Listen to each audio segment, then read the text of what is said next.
অনেক দিন থেকে ভেবে রেখেছিলাম যে গোপুসোনাকে নিজের হাতে তৈরি করে গুড়ের নাড়ু দেব, কিন্তু দৈনন্দিন জীবনে এত ব্যস্ত হয়ে পড়েছিলাম যে বানিয়ে উঠতে পারিনি।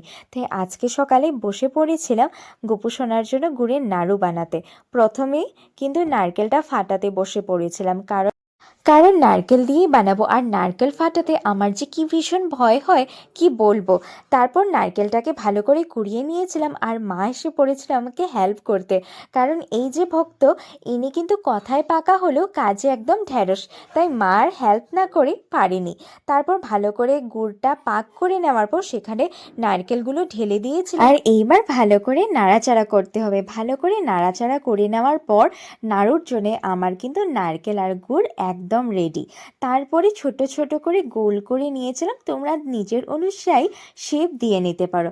তো ব্যাস, এগুলো করতে আমার কিন্তু পুরো সন্ধ্যা হয়ে পড়েছিল, কিন্তু মনে ভালো লাগছিল যে গোপুসোনাকে দেওয়া কথা আমি কিন্তু রাখতে পেরেছি। দেখা হবে আবার আগামীকাল। রাধে রাধে।